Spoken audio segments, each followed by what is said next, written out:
Hello, welcome to my channel. My name is Adam W. Rodriguez, and I am your host here at the Art of AWR. Today, we are going to be doing my September wrap-up. I'm not sure how many more wrap-ups I'm going to be doing. I noticed that there's not a lot of clickage on wrap-ups in general. So what I want to do with my wrap-ups is I'm going to talk about what I have read, and then I'm going to talk about like projects that I've built on as well, and things that I've accomplished in this period, in this month, this last month. But also I'm doing it to kind of pad this video because, to be perfectly honest, I did not get a lot of reading done. I mean, I read a lot, but I didn't finish a lot of books, and you know, I guess I'm trying to avoid that as well. I'm excited to talk about it though, you guys. But before I begin, I would like to invite you to subscribe to my channel. If you like videos about creativity, books, comic books, literature in general, subscribe to my channel, like this video, and then maybe even hit that bell so that you get new notifications every time a new episode drops. Awesome. Let's talk about September now that we are at the throes of early October. I love October. Fall has begun. I mean, this is Texas, so it's always like 90 billion degrees outside. But, you know, every once in a while we get a nice, cool day. I think I'm just trying to avoid talking to you about how little I've read. So, come on, let's rip off that Band-Aid, Rodriguez. Let's first talk about comic books. Comic books! All right. I read a bunch of comics this month, but not a lot of them are worth really talking about. But one series that I've been keeping up with since 2021 finished in this last month, or at least I finished reading it in this last month, and I'd like to talk about it. That is The Suicide Squad, written by Robbie Thompson. As you can see, Peacemaker is featured here on the front. This comic book dropped when, or started anyway, when the James Gunn Suicide Squad movie released. And then shortly after that, the Peacemaker series with John Cena released. So they were kind of in tandem. So it was, I will always pick up a Suicide Squad, but it was on my radar because of those shows coming out and me really enjoying them. You know, fight me. James Gunn's Suicide Squad might be the best DC movie out there. You could fight me on it, but I loved it. It was a perfect combination of action and comedy. Just some wonderful moments all throughout the picture. I loved it a lot. But let's talk more about Suicide Squad. This was written by a guy named, I just said his name, Robbie Thompson. The artists change throughout issues. It ran for 15 issues. I liked it a lot, but what I didn't like was that the team, you didn't hardly recognize the team. There was no Harley Quinn. I mean, Peacemaker was in it, but he was kind of in and out of the main team. The main team consisted of a character called Match, which is a clone of Superboy. And at the top of the run, you thought he was Superboy. So there was all this mystery all around Match. Match ends up being this clone of Superboy who has got aspects of Bizzaro. If you don't know who Bizzaro is, he's sort of this counter opposite of Superman, like a mirror opposite. So like good is bad, and he kind of has this weird lumbering way of how he walks and he speaks. He's very Frankenstein's monster in concept, but he's wearing, you know, the S and the cape, and he ends up often being kind of an anti-hero in a lot of stories because he's still kind of got the heart of Superman. So even though he's kind of got a backwards approach to things, he often ends up being kind of heroic at times. But for the most part, he's a villain that has the same powers as Superman, but he's just not terribly bright. Anyway, that's Match. Match is basically Superboy with some Bizzaro qualities. He sort of ends up being kind of the leader in the absence of folks like Colonel Flag and Peacemaker and Bloodsport, who are in the comic, but they end up on the outs with actual Suicide Squad, because Amanda Waller, who ends up being pretty much the villain in this version of Suicide Squad, and she's pretty villainous in general. If you don't know your Suicide Squad, Amanda Waller is basically this person who puts chips in the necks of supervillains and then blackmails them into doing missions, suicidal missions. And if they don't, that chip in their neck will make their head explode, which is just great. I love the premise. I love the idea of superheroes in danger, and the name itself, Suicide Squad, sort of implies that there are going to be some dead supers throughout the run. And this particular title does not disappoint, this particular run. Robbie Thompson kills a lot of capes in this story, and I think it's great. Going on to the team that you do really get to see, it's Match Nocturna, who is kind of a vampirish character. There is this character that I've never really heard of named Culbera, who is this Latin woman with, like, she's big and hulking, and she can punch really hard and take a lot of damage. Talon, who I've never really read much about, but I end up really liking him throughout the book. And then they have this dark version of Black Canary called Black Siren. And then later in the series, they hook up with Assassin Bug. And actually, when Assassin Bug shows up, the humor quality of the book goes up. And I really end up appreciating it all the more. It makes me just more avid reading this particular run. I don't like the way the whole thing ended because Marvel and DC do this all the time. They'll get these really cool setups for these big fights at the end, these big plots that are finally coming together, and then they'll mesh it with like 2 or 3 titles, and then it just kind of convolutes the plot. The storyline that I've been really enjoying up until that point just kind of goes, and it's frustrating. I was like really looking forward to the end of it, and then it kind of got all messy. And, you know, that happens a lot. It happens a lot when they try to converge a bunch of, you know, stories into one arc. The basic premise is Amanda Waller is sending Bloodsport out into several multiverses. The multiverse thing is really hot right now, and honestly, like, it's very hard to do well. He does it all right in this. Anyway, Bloodsport's running around in other multiverses looking for evil versions of powerful superheroes. More specifically, he's looking for an evil Superman, which they find, and it's sort of the crux of what's going down. And when it finally comes together, like I said, it kind of falls apart. The book was supposed to continue, but then got discontinued. So there was a setup with a kind of a new team by the very, very end. And I was excited to see more, or at least like another team come in and do some more writing. Suicide Squad is, once again, one of my favorite DC titles, and I'll almost always pick it up. That was a really long synopsis, but that was kind of like a short review of the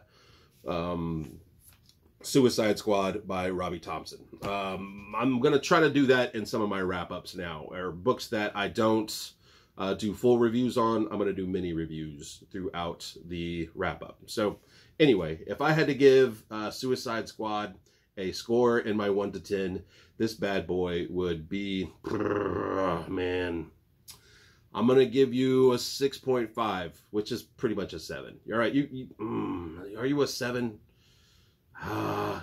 Nope, 6. It's a 6. It's a 6. Awesome.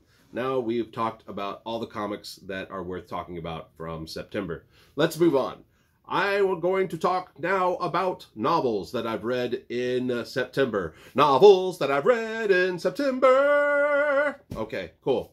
September actually started off really great. The very first novel I picked up I read in 2 days, and that was this one, Agatha Christie's And Then There Were None. I burned through this bad boy super, super quick. It was engaging. It was easy to read. The characters were interesting. The plot just kept going and going. And it was a very simple plot, but it was engaging, and I couldn't put this book down. I really, really liked it. And this was my very first Agatha Christie read. I want to do a review on it, and I'm planning on doing one. But when I started kind of researching the history, because I like to do each of my reviews, I like to start off with a little bit of history about the book. The history on this book is pretty dicey, man. It gets into some weird racist stuff that I was like, oh, wow, I need to be careful about how I present the history in this book. So that's what I'm kind of doing. I'm trying to make sure my research is as complete as possible. It's going to be a brief part at the top of my review of this book. I just don't want to make any claims that aren't true. So I am kind of being a little bit more of a stickler on the research for this book. So look ahead. Keep your eyes peeled for the controversialness of the history of this book. And Then There Were None by Agatha Christie. It was a solid read, and I liked it a whole lot. So after I finished Agatha Christie's And Then There Were None, I jumped into, I like to do a little palate cleanser, which is usually like some short stories or something, something that doesn't have a lot of a time sink into reading it. So the one I picked up, because spooky season is right around the corner, is this one. It is the horror stories of Robert E. Howard. If you guys don't know who Robert E. Howard is, he's the guy who created Conan the Barbarian. He also created Solomon Kane and Kull the Conqueror, but most people know Conan the Barbarian. This guy is awesome. He has been writing, or he wrote some really, really great pulp back in the old days. He even precedes J.R. Tolkien in writing fantasy fiction. I consider him like one of the forefathers of fantasy fiction in general. Robert E. Howard is one of my favorite authors. He's from Texas. That shouldn't mean anything, but it kind of does, I guess, to me. I've been reading him for a long time. And there's always more. I mean, he wrote so much. He died really, really young, too. But he wrote so much stuff. There's some stories in here that I hadn't read. So what I ended up reading this month were a couple of really cool werewolf stories. I've been particularly hungry for werewolf fiction, because I'm trying to collect monsters to do a Monsters of Literature style video series, and I wanted to get some good werewolf literature in. But anyway, the first book first story, in fact, that I read is In the Forests of Vile Fire. And check it out. There's this really cool illustration that went with it. This book is full of really cool black and white illustrations. The Forest of Wildfire was about a man who was traveling between towns on this long stretch of road in an old age. You know, he had a rapier and a dagger. You know, he likes swords, Robert E. Howard. But anyway, while he's on his journey between two towns, he runs into this stranger on the road, and strange and dangerous things ensue. It was a pretty cool story. And then the second story I read, because, you know, I can't get enough Robert Howard, is this one. It was called Wolf's Head, and it had another cool illustration at the top. And this one is about this remote castle where inside are several folks from several different countries. And outside the walls of the castle, there's this like slave revolt going on. But among the members inside the castle, there is a werewolf among them. And all sorts of cool, dangerous things ensue. It was a good story. Robert Howard is a great storyteller. And then I read a bunch of poems. There's a lot of like creepy poetry that he did in this book. But like I said, I really enjoy Robert E. Howard. And this was a really cool book. I'm not doing a review on it, although I'm thinking about doing some short story reviews so that I can do like shorter reviews for folks and recommend like cool stories here and there. And Robert Howard might be one of the first things that I jump into. People need to know about Robert Howard. So anyway, then I picked up Herman Melville's Moby Dick. And this is where I started not completing my novels. I made it about halfway through Moby Dick. And that's when school started, and I had to start diverting my attention to my textbooks. I made it to about halfway through. I'm going to set this bad boy down because I want to read some Halloween-style books. I want to read some creepy books. But I'm going to pick it up in December because the Pequod, the ship that Ahab and Ishmael and all those other whalers, they disembark in December. So I figured it'd be cool to go ahead and finish this book in December. So look forward to that. It's a cool book so far, but I'm not going to comment too much on it. But I did mention that I had to start talking or paying attention to my textbooks. This is one of them. It's American Stories. I'm only bringing it up because these things are so expensive, man. I feel like I need to bring them up, you know? Oh my gosh. College textbooks are ridiculously priced, you guys. Ridiculously priced. All right, I'm going to shut up about it now. But one of the cool things is they gave us this book list. We have to do a book paper, and on the list, I picked up this one. Or this is the one that I picked, and it's called Anglos and Mexicans. And it's basically about the making of Texas from 1836 to 1986. And I'm pretty fascinated about stuff like that. I go on a little bit more about this book in my book haul that I did prior to this. But I am a native Texan. I've lived here and raised here all my life. And I'm also half Mexican. So like the idea of learning more about the relationships between Texicans and Anglo-Texans is fascinating, and I'm totally into it. But that's all the nonfiction stuff that I'm doing for school. I have a couple of other books for that, but none of them are worth mentioning. But I am also starting my Halloween-themed book reading, and that's this one here, The Werewolf of Paris, by Guy Endore, and I've just started it, and so far so good. Once again, I'll go into it heavily after I finished reading it. And that's really all the novels that I interacted with during September, because mostly, you know, I had a lot of other things going on. I did watch a lot of plays. I just joined a community that goes and watches plays.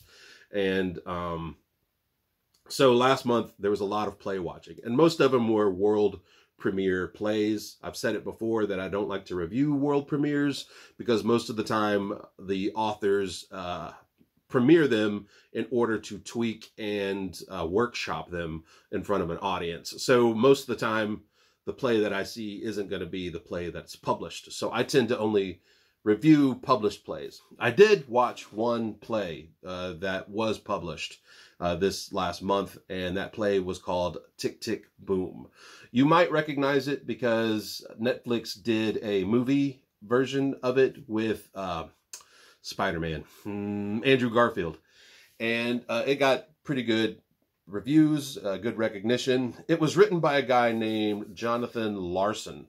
If you don't know who Jonathon Larson is he's the guy that wrote the play, the musical, Rent.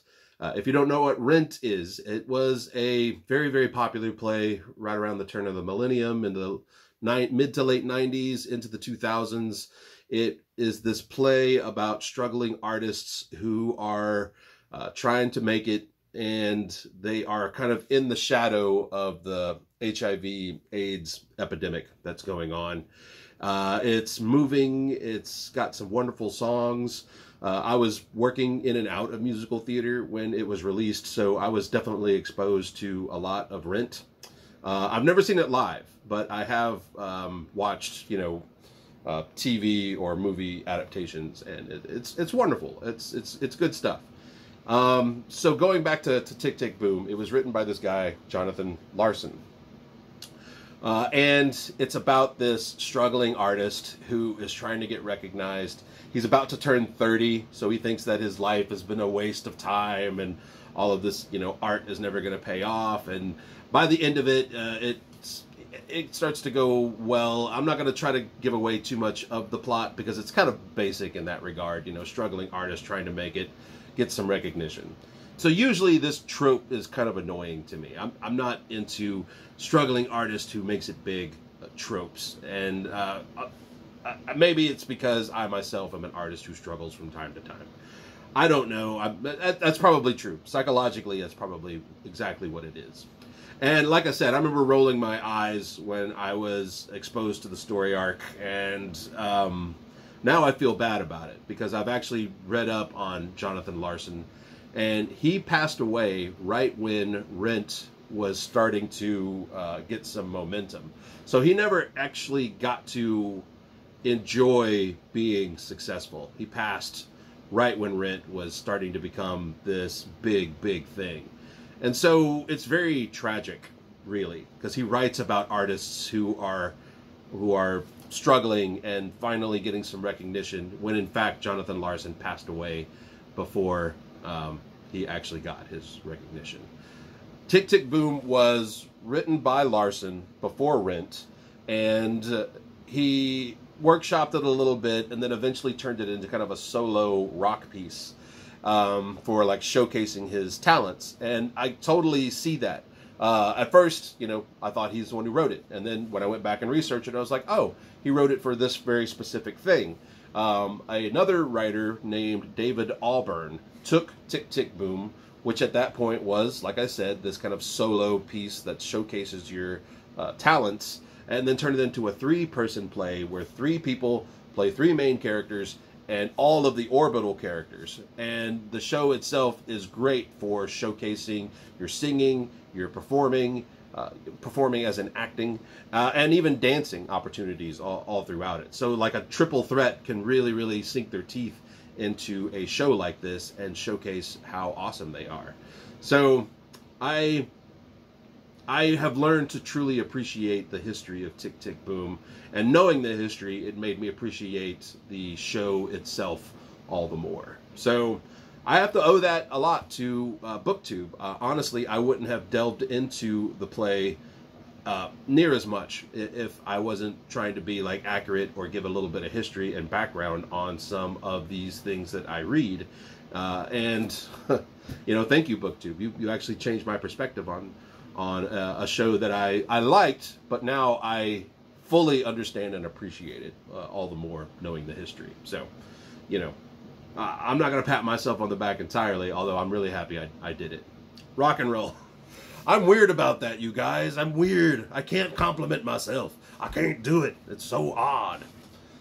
Oh, man. Connecting with a camera is so weird. I'm a performer. I do, like, live stuff. So, like, trying to, like, gauge your reaction is an impossibility. So, if you're watching this, hey, man, we're connecting. We're doing it. Was that weird? Okay, yeah. That was weird. All right, so we're kind of in here on the back end of my September wrap-up. I got some art projects done. I wrote a script for a streaming TV series that I'm working on. It was pretty awesome. And I actually completed this. Here. This is a zine. I call it a zine. It's a mini comic, but I think that my zines are just high quality enough to be low quality small press comics, if you follow me. I've been really into small press lately. I found a few guys here on YouTube that are small press promoters, and I think they're great. They're called it's called Talking Small Press. And it's great. Larned Justin and Steve Keeter are these 2 guys that promote comics. They say they're not reviewers, that they're promoters. They read people's work and they make sure those folks know that they're seen, and I love it. It's a great community piece. If you're interested in learning anything about small press comics, go and check them out. I'm going to leave their information down in the description so that you can see more about them. Small press is basically just self-published comics, and that's what I'm doing here. I'm publishing my own stuff. These are stories that would otherwise just kind of fly away into the ether because there's no other real medium that I can present stories like this. This is Pinocchio and Mr. Hyde.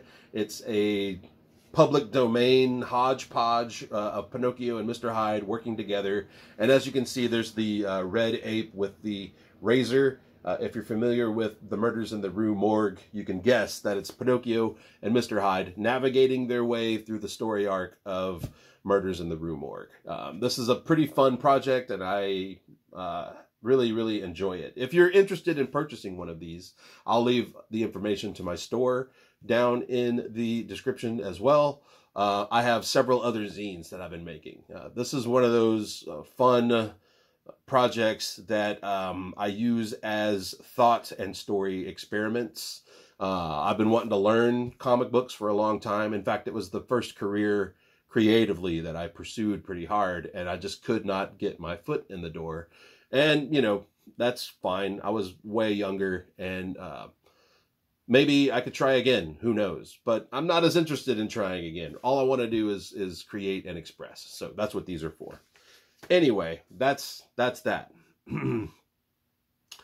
Anyway, so that was my September, you guys. I did a lot of creating. Like I said, I wrote some scripts, I wrote some comics, and I did some reading, and I got school started. And that's pretty much the gist of it all. I really enjoyed sharing all this stuff with you guys. I hope you enjoyed it as well. Look forward to those reviews that I'm going to be doing, and I'm going to be reading a lot of spooky books here in October. I also plan on doing some more art-related videos, although I promised that back in September as well. So hopefully I can get that bad boy going now that I'm in kind of the groove of school. So I will see you guys next time here on the Art of AWR. Ciao.